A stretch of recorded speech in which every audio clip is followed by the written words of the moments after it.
Hello everyone, welcome to our channel Clear Pharma. आज हम देखेंगे जनरल एनेस्थेटिक्स के बारे में। जनरल एनेस्थेटिक्स ऐसे ड्रग हैं जो reversible loss of sensation and consciousness produce करते हैं। रिवर्सिबल लॉस का मतलब ये हुआ कि थोड़ी देर बाद ऑटोमेटिक फिर से हमारे सेंसेशन और कॉन्शियसनेस वापस आ जाएगी। अगर इनके फीचर देखें तो सबसे पहले ये हमें अनकॉन्शियस करेगा, हमारे पेन और एनाल्जेसिया को कम करेगा। इसके अलावा हमारे सोमैटिक और ऑटोनॉमिक नर्वस सिस्टम को भी ब्लॉक करेगा।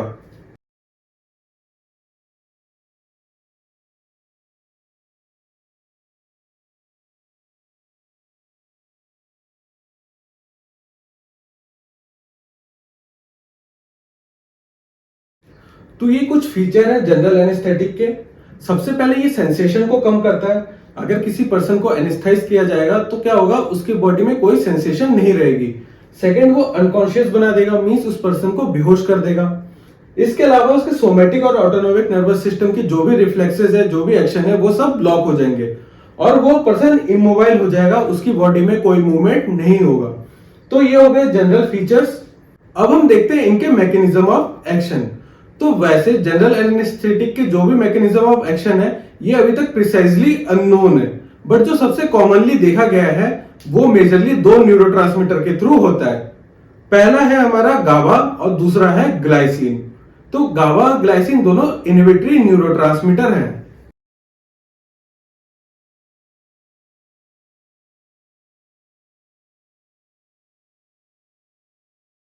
तो जो सबसे मोस्ट कॉमन एक्शन देखा गया है, ये बाय हेल्प ऑफ गाबा और ग्लाइसिन के थ्रू देखा गया है। ये दोनों इनहिबिटरी न्यूरोट्रांसमीटर है, मींस ये हमारे नर्व के कंडक्शन को इनहिबिट करता है, जिससे एक न्यूरॉन से दूसरे न्यूरॉन तक सिग्नलिंग ना हो सके। तो गाबा अपने गाबा ए रिसेप्टर पे बाइंड करता है, जो लाइगेंड गेटेड आयन चैनल के थ्रू एक्ट करता है।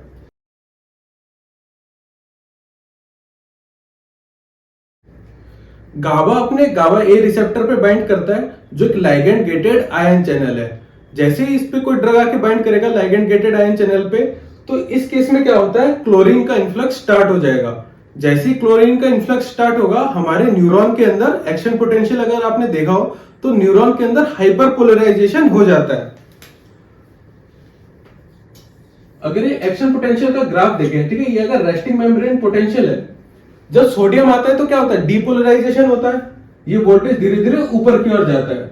But in case of chlorine, तो और नेगेटिव चार्ज अगर आएगा तो ये नीचे की ओर आने लगता है, ठीक है। तो इसी को हाइपर पोलराइजेशन कहा जाता है। और न्यूरॉन को एक्ट करने के लिए इसको एटलीस्ट ये एक्शन पोटेंशियल तक पहुंचना होगा। तो मान लो अगर इसका रास्ता इधर है और ये ऑपोजिट डायरेक्शन में जाए तो अपना एक्शन कभी शो नहीं कर पाएगा। इसके अलावा ग्लाइसिन, ग्लाइसिन हमारे स्पाइनल कॉर्ड और मेडुला पे एक्ट करता है और हमारे न्यूरोट्रांसमीटर के एक्शन को ब्लॉक करता है। हमें पता है ना, हमारे सबसे मेजर जो भी न्यूरॉन्स है वो हमारे स्पाइनल कॉर्ड के थ्रू निकलता है। तो स्पाइनल कॉर्ड और मेडुला पे ग्लाइसिन एक्ट करता है। इसके अलावा कुछ ऐसे ड्रग्स हैं जो इसके एक्शन को और भी बढ़ा देते हैं, जैसे बेंजोडाइजोपिन। बेंजोडाइजोपिन इनके एक्शन को बढ़ा देते हैं, जिससे और भी ज्यादा सेडेशन हमें प्रोड्यूस होता है। तो ये हो गया हमारा ग्लाइसिन का एक्शन। इसके बाद कुछ ऐसे ड्रग है जैसे नाइट्रस ऑक्साइड और कीटामीन, N2O और कीटामीन। ये क्या करते हैं, ये NMDA type of glutamate receptor पे बाइंड करते हैं और कैल्शियम का इन्फ्लक्स रोकते हैं। तो हमें पता है कि कैल्शियम के इन्फ्लक्स से ही एक सेल कॉन्स्ट्रिक्ट होता है और हमारे न्यूरॉन पे जो वेसिकल्स है वहां पे कैल्शियम बाइंड करके न्यूरोट्रांसमीटर को रिलीज करता है। इसीलिए इसके अलावा NMDA रिसेप्टर भी बहुत ही इंपॉर्टेंट है। NMDA type of glutamate receptor, जहां पे क्या होगा, ड्रग आके बाइंड करेगा और कैल्शियम का इन्फ्लक्स रोकेगा। ठीक है, तो थर्ड हो गया हमारा NMDA रिसेप्टर। ये क्या करता है, इस पे जब ड्रग बाइंड करेगा तो ये कैल्शियम का इन्फ्लक्स रोकेगा। तो पहले तो कैल्शियम के इन्फ्लक्स से सेल में कॉन्स्ट्रिक्शन नहीं होगा और न्यूरॉन में जब कैल्शियम का इन्फ्लक्स नहीं होगा तो न्यूरोट्रांसमीटर रिलीज नहीं होगा। ठीक है, इसके बाद हमारा नेक्स्ट टॉपिक है minimal alveolar concentration. Minimal alveolar concentration, अगर इसके नाम पे जाए तो पता चल रहा है कि यहाँ पे पल्मोनरी एल्वुलाई की बात हो रही है। तो मिनिमल कंसंट्रेशन किसका, जनरल एनेस्थेटिक का। मीन्स अगर हम किसी पर्सन को जनरल एनेस्थेटिक का कोई कंसंट्रेशन दे, एक मिनिमम कंसंट्रेशन, जिससे 50% ऑफ पॉपुलेशन में कोई भी पेन के स्टिमुलाई के थ्रू वो रिस्पॉन्स शो ना करे। मीन्स अगर 100 जने किसी टेस्ट में पार्टिसिपेट कर रहे हैं तो एक मिनिमम कंसंट्रेशन ऐसा हो जिससे 100 में से कम 50 लोग उस पेन के थ्रू स्टिमुलाई ना शो करे। तो इसको हम ऐसे लिख सकते हैं,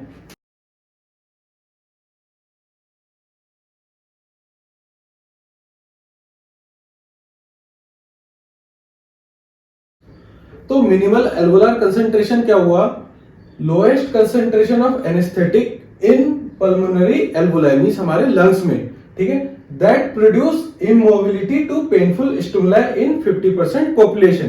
तो 50% पॉपुलेशन का पहले क्या मतलब हुआ, और लोएस्ट कंसंट्रेशन अगर पहले समझे, मान लो 100 पेशेंट है, ठीक है, 100 पेशेंट में हम कोई ड्रग टेस्ट कर रहे हैं, तो सबसे पहले 5 mg दिया, तो 5 mg में देखा कि 50% में 100 है तो 50 लोग उससे बेहोश हो रहे हैं। तो क्या किया, अब हमने उस 5 से 4 ग्राम किया, तो 4 ग्राम में भी बेहोश हो रहे थे। फिर 3 ग्राम किया, जब 3 ग्राम किया तो देखा कि 45, 46 ही बेहोश हुए। तो थोड़ा सा कंसंट्रेशन बढ़ा दिया, थोड़ा सा बढ़ाने से क्या हुआ, 3.5 कर दिया कंसंट्रेशन मान लो। तो अब क्या होगा कि पूरा 100 में से 50 लोग प्रॉपरली बेहोश हो गए। तो इसका मतलब हुआ कि वो ड्रग 50% पॉपुलेशन में एनेस्थेसिस शो कर रहा है। तो सिमिलरली यहाँ पे यही मतलब हुआ कि लोएस्ट कंसंट्रेशन, जैसे एग्जांपल पे हमने देखा 3.5 ग्राम, तो वैसे ही कोई कंसंट्रेशन होगा, एक मिनिमम कंसंट्रेशन, जिससे 50% पॉपुलेशन में पेनफुल स्टिमुलाई के थ्रू कोई भी रिस्पॉन्स शो ना हो। मान लो कोई पर्सन अब बेहोश हो गया, 50% पॉपुलेशन अब बेहोश हो गए, अभी उसमें कोई सर्जरी हम परफॉर्म करें तो वो कोई रिस्पॉन्स ना दे, तो इसी को मिनिमल एल्वोलार कंसंट्रेशन कहा जाता है। आई होप ये क्लियर होगा आपको। Lowest concentration of anaesthetic in pulmonary alveoli that produce immobility to painful stimuli in 50% population. अब हम देखेंगे stages of anaesthesia. Stage of anaesthesia का मतलब ये हुआ कि जब किसी पर्सन में हम एनेस्थीसिया दे रहे हैं तो कौन कौन से स्टेप के थ्रू वो बेहोश होगा, पहले कौन कौन से स्टेजेस होंगे, उसके बाद नेक्स्ट उसके बॉडी में क्या फिजियोलॉजिकल चेंजेस आएगा, फिर वो बेहोश होगा, अगर कभी एक्स्ट्रा डोज हो जाए तो क्या क्या चेंजेस आ सकती हैं, ये सारी चीजें हम देखेंगे स्टेजेस ऑफ एनेस्थीसिया में। तो सबसे पहला है हमारा स्टेज ऑफ एनाल्जेसिया, मींस ऐसा स्टेज जहां पे उसको दर्द की सेंसेशन कम हो जाएगी। फिर है स्टेज ऑफ डेलीरियम। डेलीरियम का मतलब भ्रम पैदा होना, जब किसी बॉडी हमारा बेहोश होना स्टार्ट हो जाता है किसी पर्सन का बॉडी, तो उसको भ्रमक चीजें दिखती हैं, जैसे अब वो अपनी बॉडी फंक्शन नहीं कर पाता, उसका स्केलेटल मसल वीक हो जाता है, उसके सिंपैथेटिक पैरासिम्पैथेटिक एक्शन सब ब्लॉक हो जाते हैं। उसके बाद थर्ड है हमारा सर्जिकल स्टेज, जहाँ पे एक सर्जरी परफॉर्म की जाती है। और फोर्थ है हमारा मेडुलरी पैरालिसिस। यहाँ पे क्या होता है, मान लो किसी पर्सन को अगर ओवरडोज हो जाए तो उसका बॉडी पूरा पैरालाइज हो जाता है, उसका सीएनएस पूरा पैरालाइज हो जाएगा, जिससे उसका ब्रीदिंग कम हो सकता है, ठीक है, उसका हार्ट बीट कम हो सकता है और इवेंचुअली उसकी डेथ भी हो सकती है। तो 4 स्टेजेस हुए।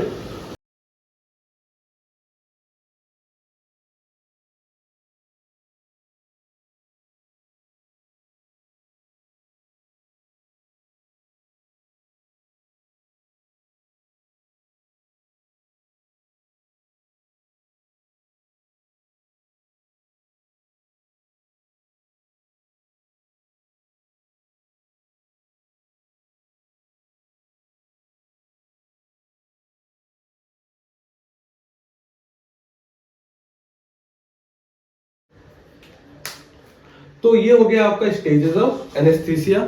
सबसे पहले स्टेज एनेस्थीसिया का होगा स्टेज ऑफ एनाल्जेसिया। एनाल्जेसिया में क्या होगा, एक पर्सन के सेंसेशन पेन वगैरह कम हो जाएगा। मान लो मेरा हाथ कट गया, अब क्या होगा, वहां पे दर्द हो रहा होगा, पर जैसे ही फर्स्ट स्टेज पे आएंगे तो मेरे को दर्द फील होना कम हो जाएगा। यहाँ पे एक पर्सन नॉर्मली देख सकता है, सुन सकता है, सारे फंक्शन कर सकता है, उसकी body reflexes as it is normal work करती है। फिर है हमारा स्टेज ऑफ डेलीरियम। डेलीरियम का मतलब क्या है, भ्रम पैदा होना। तो ये स्टेज में क्या होता है, हम अनकॉन्शियस होना स्टार्ट हो जाते हैं, और इंसान अगर अनकॉन्शियस होगा, उसकी बॉडी पार्ट्स प्रॉपर्ली वर्क नहीं करेंगे, मान लो मेरा हाथ अब मूवमेंट नहीं कर रहा है, इससे क्या होगा, एक पर्सन डरना स्टार्ट हो जाएगा। मान लो मेरा हाथ पैर अगर मूवमेंट ना करे तो मैं डरूंगा कि क्या हो रहा है, ऊपर से मैं बेहोश होने लग रहा हूँ, मुझे नींद आ रही है। तो इस टाइम इंसान खुद से फाइट करना स्टार्ट कर देता है कि अब मैं मूव नहीं कर पा रहा हूँ, हाथ पैर मूव करने की बहुत कोशिश करता है। तो इससे वो डर जाता है और उसका हार्ट बीट बहुत बढ़ जाता है, उसकी ब्रीदिंग फास्ट हो जाएगी, हार्ट बीट बढ़ जाएगा। तो तो जनरली इस दौरान कोई भी प्रोसीजर नहीं किया जाता है। इसके बाद थर्ड स्टेज है हमारा सर्जिकल स्टेज। अब क्या होता है, जब ये बेहोश होना स्टार्ट हुआ, इसके बाद सर्जिकल स्टेज पे आया, तब तक ये पर्सन प्रॉपरली बेहोश हो चुका है। अब इसके सारे रिफ्लेक्सेस बंद कर चुके हैं काम करना, और अब इसकी ब्रीथिंग भी नॉर्मल हो चुकी है और हार्ट रेट भी नॉर्मल हो चुका है। तो इस स्टेज पे हम सर्जिकल परफॉर्म करते हैं। इसके बाद फोर्थ है मेडुलरी पैरालिसिस। मान लेते हैं किसी पर्सन को अगर हम ज्यादा एनेस्थाइज कर दें या लॉन्ग टाइम के लिए एनेस्थाइज कर दें, तो इस केस में क्या होगा, अब उसके ब्रेन की सिग्नलिंग बहुत टाइम से बंद होने की वजह से उसमें पैरालिसिस स्टार्ट हो जाता है। मीन्स अब वो कोमा में जा सकता है, उसका ब्रेन पैरालाइज हो जाता है। अब क्या होगा, यहाँ पे ब्रीदिंग नहीं होगी, उसकी सर्कुलेशन बंद हो जाएगा, और कभी कभी उस पर्सन की डेथ भी हो जाती है। तो ये हो गए आपके 4 स्टेजेस ऑफ एनेस्थीसिया। अब हम देखेंगे pharmacokinetics of inhalational anaesthesia. Inhalational anaesthesia क्या होता है, सबसे पहले हम सांसों के द्वारा ले रहे हैं, तो वो हमारे एल्वुलाई तक जाएगा, एल्वुलाई से पूरे ब्लड सर्कुलेशन में जाएगा, और सर्कुलेशन से हमारे ब्रेन तक पहुंचेगा। अब ब्रेन में जाके वो हमें अनकॉन्शियस करना स्टार्ट करेगा। फार्माकोकाइनेटिक्स के बारे में आपको पता होगा कि हमारी बॉडी उस ड्रग के साथ क्या क्या इफेक्ट करी, ये सारी चीजें हम फार्माकोकाइनेटिक्स में पढ़ते हैं।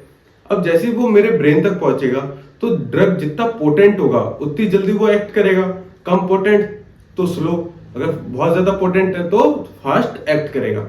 इसके अलावा हमारे ब्रेन में क्या पार्शियल प्रेशर है उस एयर का या उस ड्रग का, ये भी डिपेंड करता है उसकी पोटेंसी को बढ़ाने में या उसके फंक्शन को इंक्रीज या डिक्रीज करने में। पार्शियल प्रेशर को आप ऐसे समझो कि ये एक टैंक है पानी का, या ये एक टैंक है पानी का, ठीक है। अब इसमें यहां तक पानी भरा है, इसमें यहां तक पानी भरा है, ठीक है।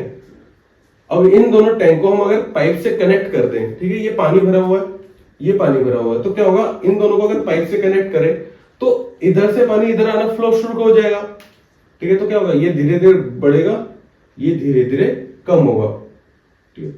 एक टाइम बाद दोनों बराबर आ जाएंगे। तो यही सेम फंडा है हमारे ब्रेन में पार्शियल प्रेशर का। अगर एनेस्थीसिया जो हम दे रहे हैं उसका प्रेशर बेटर है, उसका प्रेशर हाई है, तो वो इजीली हमारे ब्रेन के अंदर जा सकता है और अपना एक्शन शो कर सकता है। इसी चीज को हम पार्शियल प्रेशर कहते हैं। और इसके अलावा क्या होगा, जो जितना पोटेंट होगा वो उतना जल्दी एक्ट करेगा। तो मैं लिख देता हूं फार्माकोकाइनेटिक्स ऑफ इनहेलेशनल एनेस्थीसिया।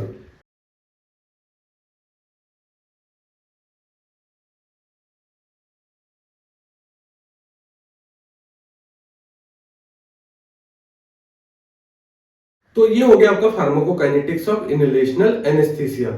तो ड्रग हमारे एल्वुलाई मींस हमारे लंग से हमारे ब्लड तक जाएगा, और ब्लड से हमारे ब्रेन तक पहुंचेगा, और ब्रेन में पहुंच के वो अपना एक्शन शो करता है, डिफरेंट न्यूरॉन को ब्लॉक करेगा।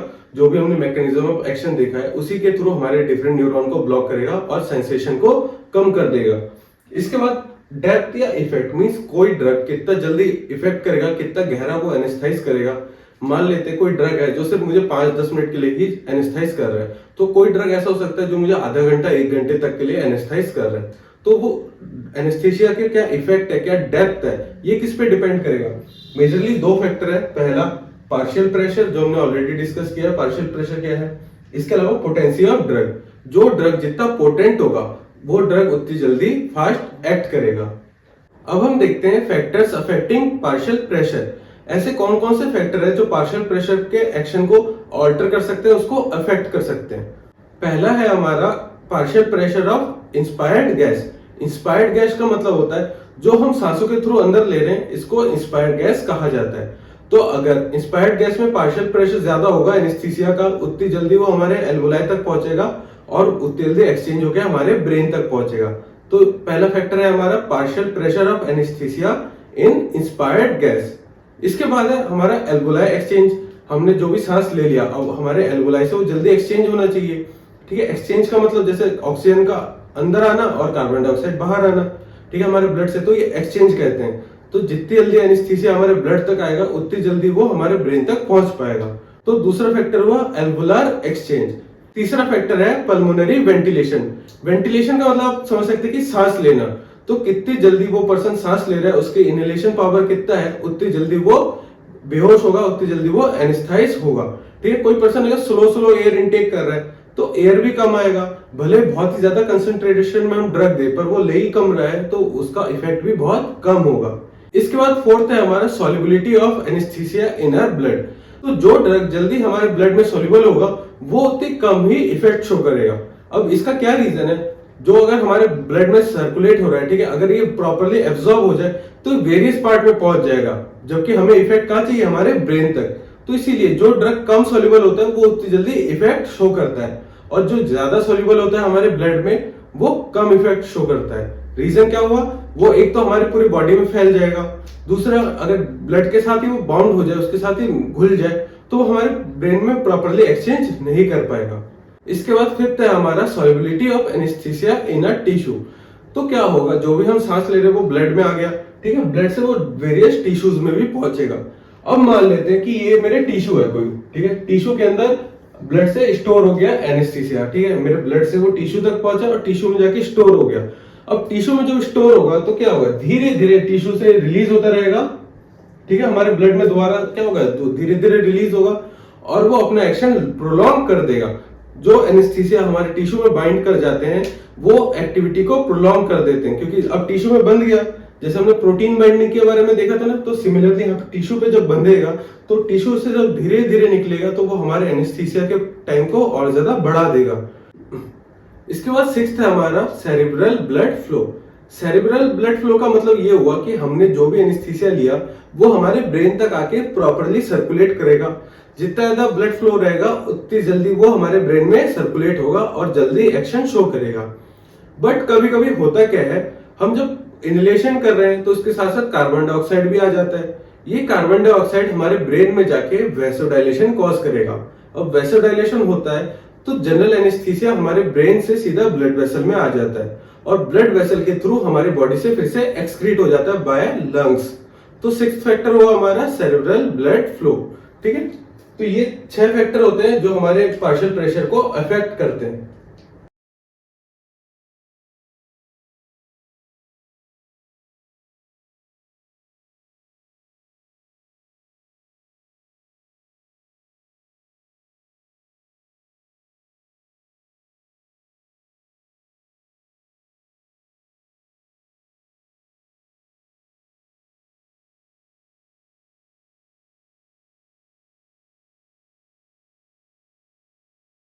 तो पहला फैक्टर हमने देखा partial pressure of anaesthetic in inspired gas.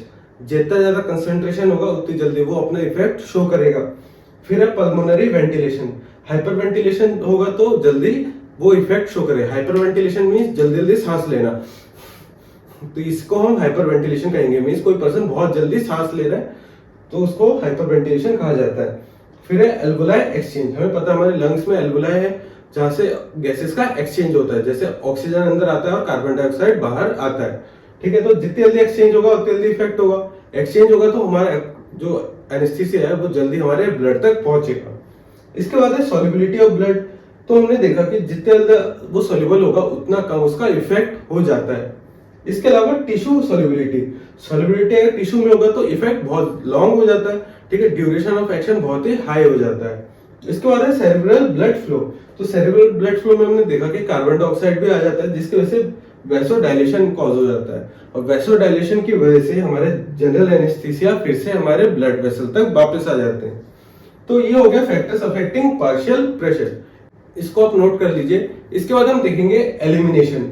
जो जनरल एनेस्थीसिया हमने दिया है वो कैसे हमारी बॉडी से एलिमिनेट हो रहा है। अब हम देखते हैं एलिमिनेशन ऑफ जनरल एनेस्थीसिया। तो जो भी हम इनहेलेशन के थ्रू एनेस्थीसिया ले रहे हैं वो वापस लंग्स के थ्रू ही एक्सक्रीट हो जाते हैं। ये हमारे बॉडी में मेटाबोलाइज नहीं होते और एज इट इज ही लंग्स के थ्रू एक्सक्रीट हो जा रहे हैं। कुछ ऐसे ड्रग्स हैं जैसे हेलोइथेन, ये हमारे लीवर में मेटाबोलाइज होते हैं लगभग 20% या उससे ज्यादा। तो हमने देखा कि एलिमिनेशन किससे होगा, वो एज इट इज लंग्स के थ्रू एक्सचेंज हो जाएगा, ठीक है, उसमें कोई भी चेंजेस नहीं होंगे, कोई भी मेटाबोलिज्म उसमें नहीं होता है एक्सेप्ट हेलोइथेन। ये क्या होता है, ये लीवर में मेटाबोलाइज होते हैं लगभग 20%।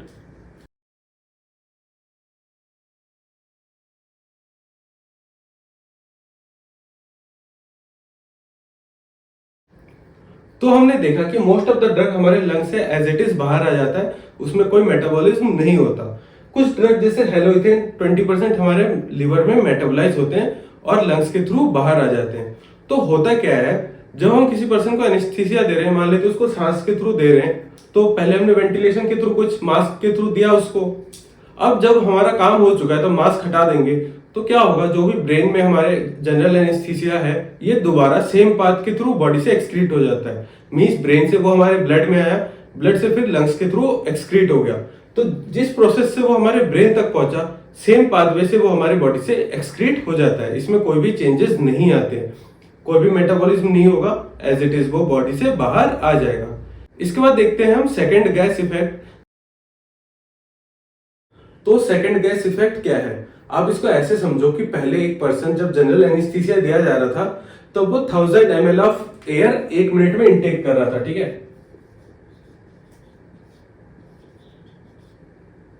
अब ये 1000 ml जो उसने इनटेक किया, इसके साथ मान लेते 700 ml हमारा जनरल एनेस्थीसिया हुआ, तो 300 ml क्या होगा हमारा नॉर्मल एयर।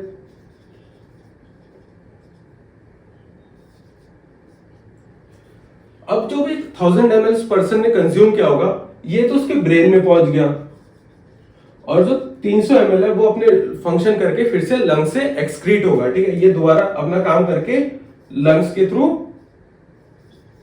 एक्सक्रीट हो जाएगा। अब इस कंडीशन में हो क्या है, उस पर्सन ने एयर कितना इनटेक किया, उसके लंग्स में कितना एयर आया 1000 ml, जा कितना रहा है ओनली 300 ml, बाकी 700 कहां गया हमारे ब्रेन में। जो जनरल एनेस्थीसिया था वो हमारे ब्रेन में चले गया। इस कंडीशन में होगा क्या, जो एयर का फ्लो है वो तो बढ़ गया, ठीक है, एयर फ्लो हमारा बढ़ चुका है, बट जो हमारा एल्वुलर गैस वॉल्यूम है वो घट चुका है। इस चीज को कंपनसेट करने के लिए जो एयर फ्लो होता है, ठीक है, हमारे अंदर जो एयर फ्लो है वो हमारे टाइडल वॉल्यूम से भी बढ़ना स्टार्ट हो जाता है। टाइडल वॉल्यूम आप ऐसे समझो कि 1 मिनट में हमारा लंग्स कितना एयर ले रहा है, ठीक है। तो जो नॉर्मली हमारा लंग्स जितना लेता है, अब उसको कंपनसेट करने के लिए, क्योंकि 300 आ रहा है तो सोच रहे हैं कि 300 तो कम है, तो उसको कंपनसेट करने के लिए और ज्यादा एयर फ्लो स्टार्ट हो जाता है, तो हमारा एयर फ्लो बढ़ जाएगा हमारे टाइडल वॉल्यूम से। तो इस कंडीशन में क्या होगा, हमारा लंग्स इसको कंपनसेट करने के लिए ज्यादा एयर इनटेक कर रहा है। अब होगा क्या, हर 1 मिनट में जो पहले पर्सन 4 से 5 लीटर एयर इनटेक करता था, वो अब हर 1 मिनट 1 लीटर एक्स्ट्रा इनटेक करेगा, ठीक है। इसी एक्स्ट्रा इनटेक को सेकंड गैस इफेक्ट कहा जाता है। जो हम सेकंड गैस क्या है हमारा जनरल एनेस्थीसिया, इस जनरल एनेस्थीसिया की वजह से हमारा जो एल्वुलर गैस वॉल्यूम है वो घट चुका है, क्योंकि पहले 1000 ml ले रहे थे एयर, वो 1000 में से 700 ml जनरल एनेस्थीसिया के थ्रू हमारे ब्रेन में पहुंच गया, ठीक है, और बाकी जो 300 ml बच रहा है वो हमारे लंग्स के थ्रू बाहर आ रहा है। तो इस चीज को कंपनसेट करने के लिए एयर फ्लो इंक्रीज हो जाता है हमारे टाइडल वॉल्यूम से भी, जो हमारा लंग्स कैपेसिटी का जितना वॉल्यूम है उससे भी ज्यादा एयर फ्लो स्टार्ट हो जाता है। इस वजह से हर 1 मिनट, ठीक है, हर 1 मिनट 1 लीटर ऑफ एयर ज्यादा हम इनटेक करते हैं। इसी चीज को सेकंड गैस इफेक्ट कहा जाता है।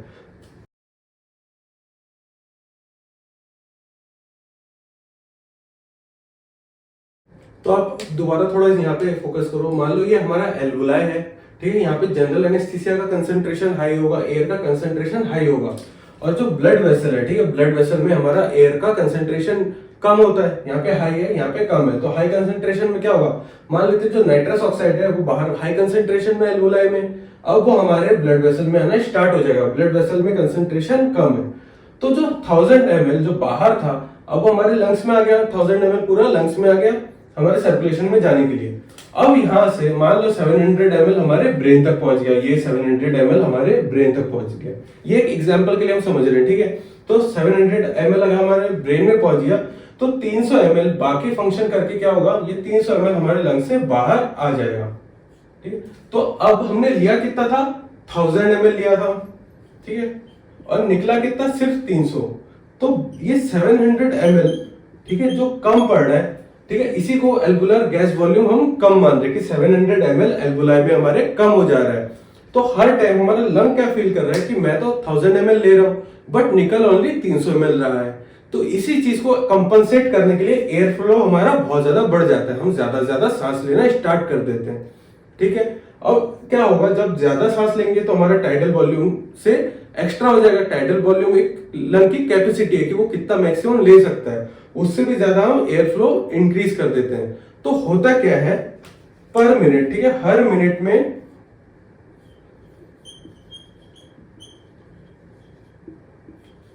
एयर इनटेक 1 लीटर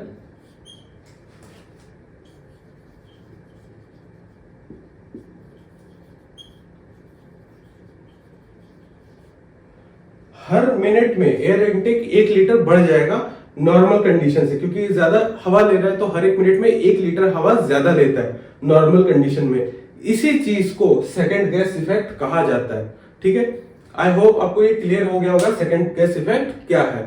इसके बाद हम देखेंगे डिफ्यूजिव हाइपोक्सिया, तो आप इसको नोट कर लीजिए। उसके बाद हम देखते हैं डिफ्यूजिव हाइपोक्सिया।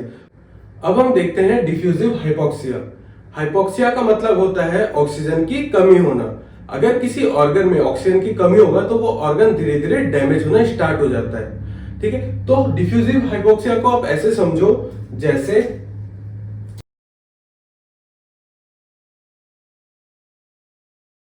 तो आप ऐसे समझो यह कंडीशन कब होगा, जब एनेस्थीसिया हम रिमूव कर देंगे। इससे पहले हमने किसी मास्क के थ्रू उस पर्सन को एनेस्थीसिया दिया, ठीक है, वेंटिलेशन के थ्रू एनेस्थीसिया दिया। अब जब हमारा काम हो चुका है तो हम क्या करेंगे, वहां से एनेस्थेटिक्स हटा देंगे। अब जैसे ही एनेस्थेटिक हटाएंगे तो क्या होगा, एलिमिनेशन स्टार्ट होगा, हमारे लंग से वापस ये N2O वापस आने लगेगा। अब इस केस में क्या होगा, अब क्या है, यहाँ पे N2O का कंसेंट्रेशन ज्यादा है और बाहर N2O तो है ही नहीं, हम तो एनेस्थेटिक दे ही नहीं रहे, तो हाई कंसेंट्रेशन से गैस लो कंसेंट्रेशन की ओर जाएगा। अब ये N2O सब हमारे लंग्स की ओर आने लगेगा। अब क्या होगा, हम पहले जो भी ऑक्सीजन इनटेक कर रहे थे, ठीक है, उसमें ऑक्सीजन की क्वांटिटी बहुत कम होगी। इनटेक में जितना भी ऑक्सीजन होगा, ठीक है, उसके साथ अगर N2O मिक्स हो जाए तो क्या होगा, उसको डायलेट कर देगा। पहले मान लेते हैं इस एरिया में एल्वुलाई को समझते हैं, यहाँ पे पहले 10 ऑक्सीजन थे, ठीक है, पहले 10 ऑक्सीजन थे। अब क्या होगा, N2O आके इस ऑक्सीजन को फैला देगा, ठीक है, चारों तरफ फैला देगा, क्योंकि अब तो N2O को भी जगह चाहिए ना यहाँ पे आने के लिए, तो N2O भी यहाँ पे आने लग गया। तो अगर इसकी कैपेसिटी सिर्फ 10 है और 10 में से अब 4-5 तो अगर N2O आ जाए इस एल्वुलाई के अंदर, तो यहाँ से ऑक्सीजन की कमी होना स्टार्ट हो जाएगा। अब सिर्फ 3-4 ही यहाँ पे बचेंगे ऑक्सीजन। तो इस ऑक्सीजन की कमी की वजह से क्या हो सकता है, हमें वेरियस प्रॉब्लम स्टार्ट हो सकता है। तो इसी चीज को ये डिफ्यूजन के थ्रू जो नाइट्रिक ऑक्साइड हमारे एल्वुलाई पे आ रहा है, जिसकी वजह से ऑक्सीजन की कमी हो रही है, इसी चीज को डिफ्यूजिव हाइपोक्सिया कहा जाता है। तो आप इसको नोट कर लीजिए, डिफ्यूजिव हाइपोक्सिया क्या है।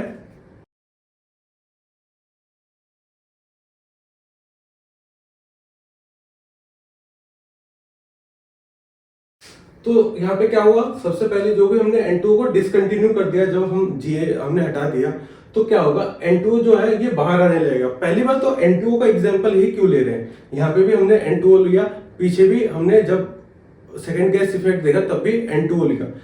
N2O इसलिए लेते हैं क्योंकि ये बहुत ही कम हमारे ब्लड में सोल्यूबल होगा। अगर ब्लड में सोल्यूबल नहीं होगा तो ये जल्दी जल्दी बाहर आने लगेगा। अगर ब्लड में सोल्यूबल रहता तो ये ब्लड के साथ बाउंड रहता, उससे कम धीरे धीरे बाहर आता। तो ये लो सोल्यूबल है बहुत हमारे ब्लड में।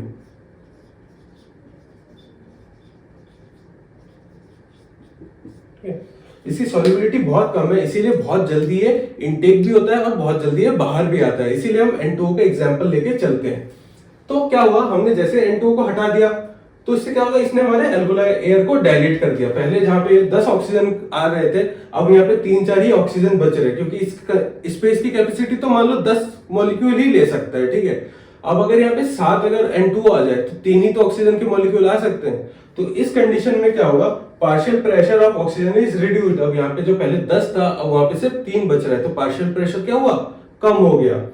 तो अगर पार्शियल प्रेशर कम हो जाएगा तो क्या होगा, लो ऑक्सीजन कॉजेज हाइपोक्सिया। अब हाइपोक्सिया होगा, इसी चीज को डिफ्यूजिव हाइपोक्सिया कहा गया है। तो आई होप ये आपको क्लियर हो गया होगा, तो इसको आप नोट कर लीजिए। इसके बाद हम देखेंगे टेक्निक ऑफ एनेस्थीसिया, मींस कौन कौन से टेक्निक से हम एनेस्थीसिया दे सकते हैं। तो मेजरली 2 मेन टेक्निक है। पहला है ड्रॉप मेथड, मींस किसी पर्सन के ऊपर एक मास्क लगा देते हैं और उसके ऊपर हम ड्रॉप बाय ड्रॉप कोई एनेस्थीसिया दे रहे हैं। ये एनेस्थीसिया बहुत ज्यादा वोलेटाइल होते हैं, जैसे आपने देखा होगा मूवीज में कुछ ऐसे क्लोरोफॉर्म वगैरह देते हैं और वो नाक में लगा देते हैं। तो ये क्या है, लिक्विड है जो धीरे धीरे हम वहां पे नाक के ऊपर रख देंगे तो क्या होगा, वो धीरे धीरे हमारे बॉडी में आना स्टार्ट हो जाएगा। ये जनरली वोलेटाइल होते हैं। इसके बाद सेकंड है हमारा थ्रू वेंटिलेशन मशीन। मींस ऐसा कोई वेंटिलेशन मशीन होगा जो क्या करेगा, उस लिक्विड को गैस में चेंज करके डायरेक्ट हमारी लंग्स के थ्रू हमारे ब्लड वेसल में आ जाएगा। जैसे आपने देखा होगा वो मास्क होता है, जैसे ऑक्सीजन मास्क, उसी टाइप का होगा ये सिस्टम, जहां पे किसी मशीन के थ्रू इस लिक्विड को हमारे लंग्स में भेजा जाता है। तो दो मेथड कौन से हो गए, पहला हमारा ड्रॉप मेथड और दूसरा थ्रू सम मशीन।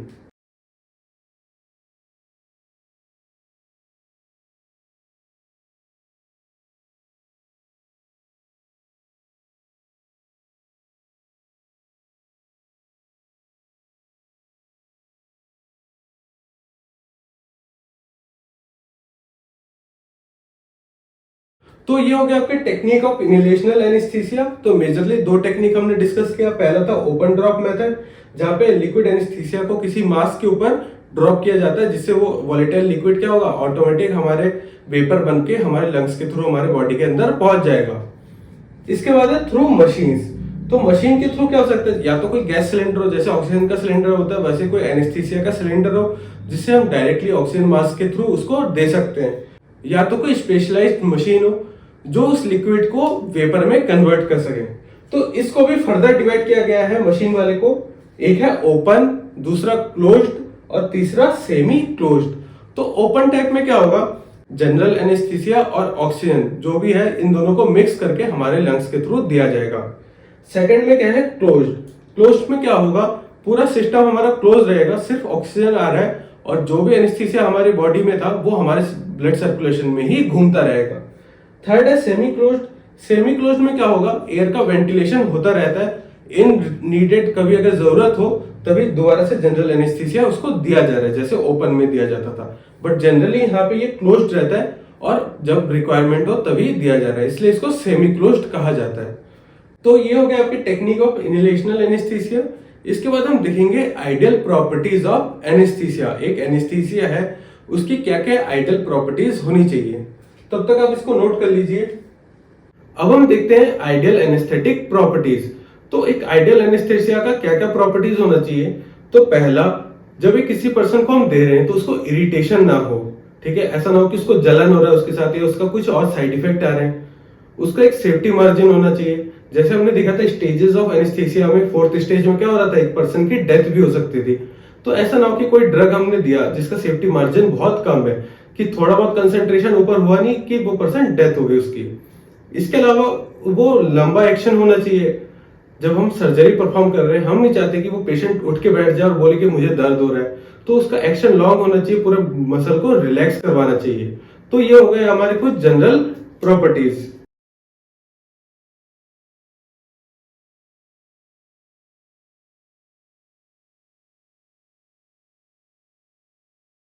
तो ये हो गए हमारे प्रॉपर्टीज ऑफ जनरल एनेस्थीसिया।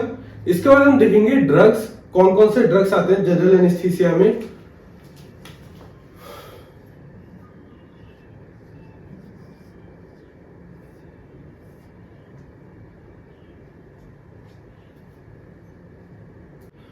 तो ये हो गए आपके ड्रग्स। इनको फर्दर डिवाइड किया गया है इनहेलेशनल और इंट्रावेनस में। इनहेलेशनल में आ गया गैस और वोलेटाइल लिक्विड। इसके अलावा इंट्रावेनस में देखिए तो इसको दो टाइप में डिवाइड किया गया है, fast acting and slow acting. Slow acting है जैसे benzodiazepine, opioid analgesics and dissociative analgesics. तो इनहेलेशन में देखिए तो गैस, नाइट्रिक ऑक्साइड बहुत ही कम यूज किया जाता है, इसको लाफिंग गैस भी कहते हैं। इसमें अच्छा एनाल्जेसिक प्रॉपर्टी होता है, बट ये अच्छे से बेहोश नहीं करवा पाता, मींस एनेस्थाइज नहीं कर पाता है, बट इसमें अच्छा एनाल्जेसिक प्रॉपर्टी है। इसके अलावा वोलेटाइल लिक्विड जैसे ईथर, हेलोइथेन और आइसोफ्लोरेन। ईथर बहुत ही कम यूज होता है क्योंकि ये इरिटेंट होता है और बहुत ही इनकी गंदी स्मेल होती है। उसकी जगह आजकल हेलोइथेन या आइसोफ्लोरेन यूज किया जाता है, जिसकी स्मेल ऑर्डर अच्छा है और उतना ज्यादा इरिटेंट नहीं है। इसके अलावा अगर इंट्रावेनस में देखें तो फास्ट एक्टिंग प्रोपोफोल, थायोपेंटेन सोडियम और इथोमिडेट, ये बहुत ही फास्ट और क्विक एक्ट करते हैं। इसके अलावा स्लो एक्टिंग जो भी है जैसे बेंजोडाइजेपिन का डायजिपाम, लोराजिपाम, ओपाइड का फेंटानिल और रेमिफेंटानिल। फिर आता है हमारा डिसोसिएटिव एनेस्थेटिक।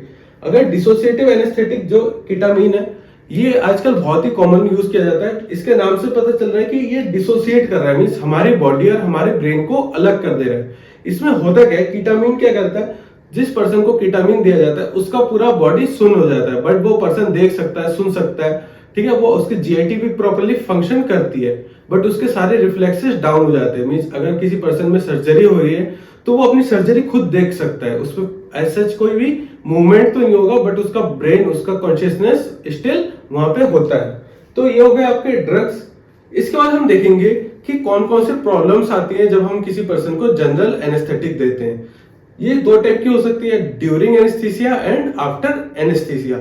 एनेस्थीसिया के टाइम क्या क्या हो सकता है, जैसे हमने देखा कि वो पर्सन बहुत ज्यादा भ्रम में जा सकता है, वो चिल्ला सकता है, या फिर उसका अलग अलग सिम्टम वो दिखा सकता है, चाहे वो कहे मुझे करना नहीं है। इसके अलावा कभी कभी क्या होता है, जब हमने दे दिया, ऑपरेशन भी हो गया, आफ्टर एनेस्थीसिया में क्या होता है, वो बॉडी प्रॉपरली रिकवर नहीं कर पाता, बहुत ही लॉन्ग टाइम तक उस पर्सन में अभी भी एनेस्थीसिया का इफेक्ट शो होता है, उसके स्केलेटल मसल अभी भी अच्छे से फंक्शन नहीं कर पाते। इसके मेजर कुछ रीजन है, जैसे हमने देखा था टिश्यू बाइंडिंग।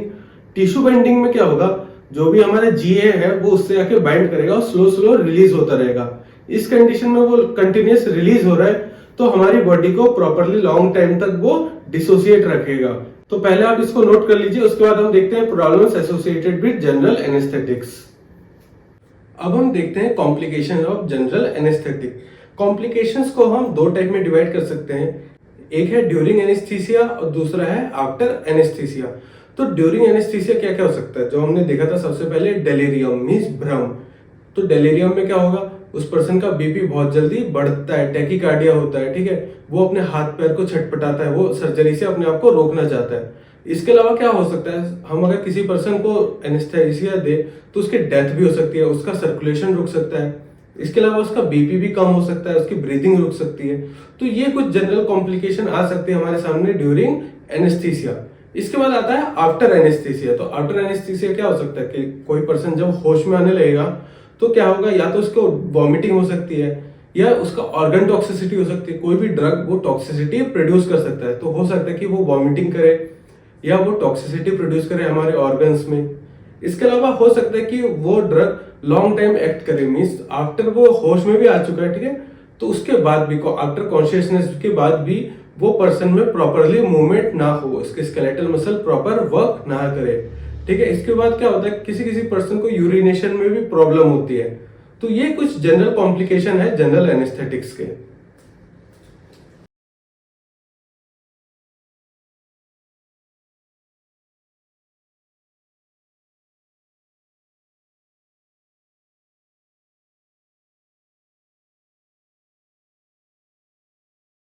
तो ये हो गया आपके कॉम्प्लिकेशंस ऑफ जनरल एनेस्थेटिक्स। तो ये ड्यूरिंग एनेस्थीसिया में कौन कौन सी प्रॉब्लम आ सकती है और आफ्टर एनेस्थीसिया में कौन कौन सी प्रॉब्लम आ सकती है, तो आप इसको नोट कर लीजिए। इसके बाद हम देखेंगे प्री एनेस्थेटिक्स के बारे में। तो अब देखते हैं प्री एनेस्थेटिक। अगर इसके नाम पे जाए तो पता चल रहा है कि ऐसे ड्रग जो हमें एनेस्थीसिया से पहले दिए जा रहे हैं, प्री एनेस्थेटिक, तो इसकी क्या रिक्वायरमेंट है। अगर हम इसकी नीड देखें तो सबसे पहले एज अ डॉक्टर, ठीक है, एनेस्थीसिया के दौरान क्या होता है, किसी पर्सन में डेलीरियम होता है, वो भ्रम में जा रहा है, उसका बीपी ऊपर नीचे हो रहा है, सलाइवेशन हो रहा है, हो सकता है उस पर्सन को एसिडिटी हो, और एक नॉर्मल पर्सन के हिसाब से जो अंडर सर्जरी जाएगा उसको भी वेरियस प्रॉब्लम्स आ सकती है। जैसे हो सकता है वो साइकोसिस शो करे, वो एंजाइटी में आ जाए, या तो उसका एसिडिटी बढ़ रहा है, ठीक है, हमें पता नहीं एंजाइटी से भी एसिडिटी हो सकता है, ठीक है। तो इन सारी चीजों को ओवरकम करने के लिए हम प्री एनेस्थेटिक देते हैं।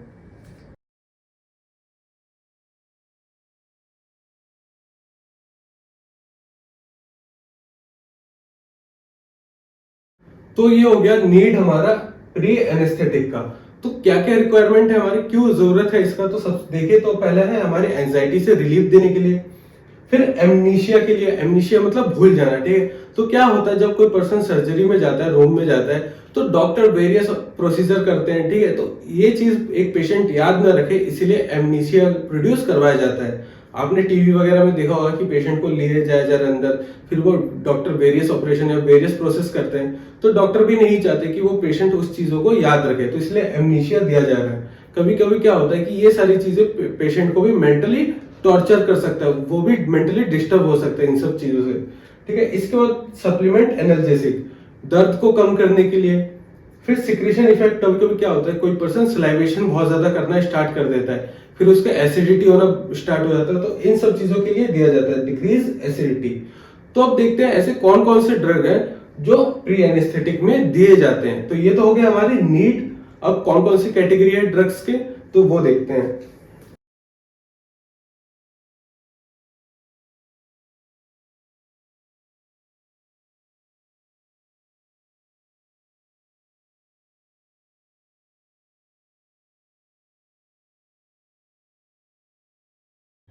तो ये हो गया आपके टाइप्स ऑफ ड्रग गिवन। पहला हो गया सेडेटिव एंड एंटी एंजाइटी, जिसका एग्जांपल है डायजेपाम। इसके अलावा ओपिएट्स, ओपिएट्स वैसे आजकल यूज नहीं करते, ये एनाल्जेसिया के लिए दिया जाता था। इसके अलावा इनकी एंटी एंजाइटी और एंटी सेडेटिव एक्टिविटी भी है, जैसे मॉर्फिन। फिर एंटी सिक्रेटरी, एंटी सिक्रेटरी कौन से हुए, एंटी कोलिनर्जिक ड्रग जैसे एट्रोपिन, ये क्या करेगा हमें सलाइवेशन वगैरह से कम करेगा, ठीक है। फिर आता है हमारा proton pump inhibitor. Proton pump inhibitor क्या करेगा, एसिडिटी को कम करेगा, जैसे ओमिप्राजोल, पेंटोप्राजोल, फिर रेनिटिडीन। इसके अलावा फिर आता है हमारा एंटी एमिटिक, एंटी एमिटिक जैसे मेटाक्लोप्रोमाइड, फिर डोमपेरिडोन। इसके अलावा ऑन्डेसेट्रॉन, ये सारे क्या करता है हमें उल्टी को कम करता है, एमेसिस का मतलब उल्टी आना। फिर आता है न्यूरोलेप्टिक। न्यूरोलेप्टिक मीन ऐसे ड्रग जो साइकोसिस को कम करता है, मीन्स पागलपन के दौरे कभी कभी क्या होता है पेशेंट डर के पागलों जैसी हरकतें स्टार्ट कर देता है। तो ये हो गया आपका प्री एनेस्थेटिक कंप्लीट, और इसके साथ साथ जनरल एनेस्थेटिक आपका कंप्लीट हो चुका है। Thank you.